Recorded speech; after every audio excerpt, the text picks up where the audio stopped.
Captain America civil वार जो कि भाई एमसी यूनिवर्स की 13th मूवी है, जिसको आज मैं कंप्लीट एक्सप्लेन करने वाला हूं। जहां भाई एवेंजर्स की टीम से इनकी आजादी, इनका फ्रीडम छीन लिया जाता है और एक दुश्मन इसी चीज का फायदा उठाकर इनको आपस में लड़वा देता है। एक्चुअली इसकी story Captain America age of Ultron के बाद की है, जहां हमने देखा था शील्ड और हाइड्रा को तबाह होने के बाद बहुत से हाइड्रा के एजेंट अभी भी बाकी बच जाते हैं, जिनमें से रमलो भी होता है जो पहले हाइड्रा का एजेंट होता है लेकिन बाद में एक इंडिपेंडेंट क्रिमिनल बनकर सामने आता है और कैप्टन रोजर्स से नफरत करता है, क्योंकि जब कैप्टन शील्ड को तबाह करता है तब रमलो का शरीर पूरी तरह जल जाता है। लेकिन वो 2016 में लोगस शहर में वेपन की डिवाइस को चुराने आता है, बट कैप्टन रोजर्स और दूसरे एवेंजर इसको रोकने की कोशिश करते हैं, जहां रमलो का सामना होता है कैप्टन रोजर्स से, जो आपस में लड़ने लगते हैं लेकिन रमलो कैप्टन से हार जाता है और वही वो बम का बटन दबा देता है ताकि कैप्टन अमेरिका भी उसके साथ मारा जाए। लेकिन वोंडा उसको अपनी पावर के जरिए बचा लेती है और जब वो उस ब्लास्ट को आसमान में लेकर जाती है तो वो कंट्रोल खो देती है, जहां भाई एक बिल्डिंग के पास वो फट जाता है, जिसकी वजह से बहुत से लोग मारे जाते हैं, जिनमें से 11 लोग विकांडा के भी होते हैं और वहां का राजा इस हरकत के बाद अवेंजर्स से बहुत नाराज होता है। इनफैक्ट हर तरफ अवेंजर्स पर उंगली उठाई जाती है और सबको ये लगता है कि अवेंजर्स खुद की मनमानी करके लोगों को नुकसान पहुंचा रहे हैं, जिसके बाद अमेरिकन सेक्रेटरी स्टेट थोडस रोज एक कानून बनाता है जिस पर साइन करने के बाद सारे अवेंजर्स इसकी कठपुतली हैं और इस कानून को लगभग 17 देश पास करते हैं, जिसके बाद अवेंजर्स के पास चॉइस सिंपल है, या तो उस कानून को माने या फिर रिटायर हो जाएं। जहां कैप्टन रोजर्स को ये बात पसंद नहीं आती और वो साइन करने से मना करता है, क्योंकि उसको लगता है कि गवर्नमेंट उनका यूज कर सकती है, लेकिन उनमें से बहुत से लोग साइन करने पर राजी हो जाते हैं और इन अवेंजर्स की टीम दो हिस्सों में बट जाती है। आधे लोग टोनी की तरफ जाते हैं और आधे रोजर्स की तरफ, और वहीं इनका दुश्मन सामने आता है हेलमट ज़ीमो, जो कि भाई स्कूविया शहर का एक मिलिट्री ऑफिसर होता है, जिसकी फैमिली की जान अवेंजर्स की वजह से जाती है, जिसकी वजह से वो उन सब अवेंजर्स से बदला लेना चाहता है आपस में लड़वा कर। लेकिन इसके लिए वो पूरी तरह अवेंजर्स की स्टडी करता है और वहां पर हाइड्रा का एक ऐसा मिशन उसके सामने आता है जिसका बहुत अहम काम होने वाला है इस मूवी में। 16 दिसंबर 1991 में जब बक्की बॉन्स जैसे और भी सोल्जर बनाए गए थे और टोनी स्टार्क के पेरेंट्स की डेथ भी 16 दिसंबर को होती है, जिसकी वजह से ज़ेमो को लगता है कि हावर्ड स्टार्क को मारने वाला भी यही है, जिसका पता लगाने के लिए उस वक्त के विंटर सोल्जर के इंचार्ज को ढूंढता हुआ उसके घर पहुंच जाता है और वहां उसको डायरी मिलती है जिसमें हाइड्रा के बहुत से राज दफन होते हैं, जिसको लेने के बाद वो बक्की की तलाश करता है। अब चूंकि उसको नहीं पता कि बक्की कहाँ है, इसलिए जब वियना में स्कूविया को लेकर मीटिंग हो रही होती है जहां विकांडा के राजा, उसका बेटा टिचाला और अवेंजर्स भी मौजूद होते हैं, लेकिन वहीं पर एक ब्लास्ट होता है और सीधा नाम आता है बक्की बॉन्स का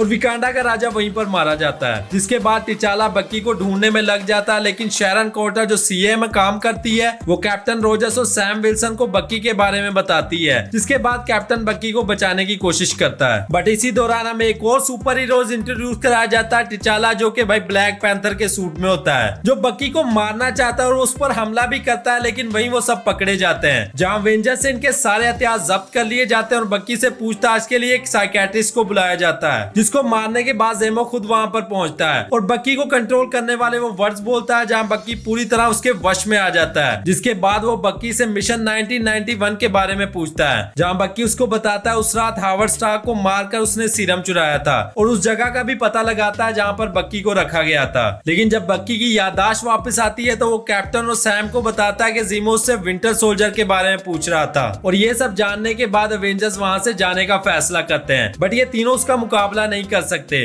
इसलिए कुछ और अवेंजर्स को अपने साथ मिलाते हैं जो मिलिट्री की बात से मना करते हैं, जहां वोंडा, क्लीन बॉटन और स्कॉट लैंड यानी एंटमैन इनके साथ होते हैं। और जैसे ही वो लोग वहां से निकलने वाले होते हैं तो दूसरे अवेंजर्स उनको रोकने की कोशिश करते हैं, जिसके बाद इनकी आपस में लड़ाई होती है और वहां टोनी एक और सुपर हीरोज को अपनी टीम में लाता है, पीटर यानी स्पाइडरमैन को, और कैप्टन और इसकी टीम का वहां से निकलना मुश्किल हो जाता है। तो वो डिसाइड करते हैं कि बक्की और कैप्टन रोजर्स निकलेंगे और बाकी टोनी की टीम को उलझा कर रखेंगे। जहां भाई कैप्टन रोजर्स और बक्की जब जेट को लेकर निकलते हैं तो टोनी और रोड्स उसका पीछा करते हैं, बट गलती से विजन सैम विल्सन की बजाय रोड्स पर हमला कर देता है, जिसकी वजह से उसकी बॉडी पैरालाइज हो जाती है और कैप्टन रोजर्स और बक्की वहां पहुंच जाते हैं, जहां उनकी मुलाकात होती है ज़ीमो से और वहां टोनी भी पहुंच जाता है जो कैप्टन का साथ देने आता है। लेकिन वही टोनी को 16 दिसंबर 1991 के मिशन के बारे में पता चलता है, जिसके बाद टोनी बक्की को मारने लगता है, लेकिन कैप्टन उसको वहां से बचा लेता है और जब ज़ीमो का मिशन पूरा होता है तो वो बहुत खुश होता है, लेकिन टिचाला वहां पर आकर उसको खुदकुशी करने से बचा लेता है और पुलिस के हवाले कर देता है। वहीं स्टीव रोजर्स अपने साथियों को छुड़ाने के लिए उस जेल में पहुंचता है जहां उनको कैद किया गया है और वो टोनी को एक पार्सल भी भेजता है जिसमें लिखा होता है कि उसको जब भी उसकी जरूरत होगी वो जरूर पहुंचेगा और माफी भी मांगता है उसके बाप की मौत वाली बात छुपाने के लिए, और टिचाला भी बकी को माफ करके अपने देश में रहने की इजाजत दे देता है। तो ये थी कैप्टन अमेरिका सिविल वॉर की कंप्लीट स्टोरी। उम्मीद है ये वीडियो आपको पसंद आई होगी। अगर वीडियो अच्छी लगी हो तो लाइक और कमेंट करना ना भूलें, और बगल में ही सब्सक्राइब का बटन है, जल्दी से कर लो यार, क्योंकि इस तरह की वीडियो मैं चैनल पर लाता रहता हूँ। चैनल को सपोर्ट करने के लिए जल्दी से वीडियो को लाइक और चैनल को सब्सक्राइब कर लो, और साथ ही बेल आइकन को प्रेस करो। इसी के साथ see you in the next video. Bye bye.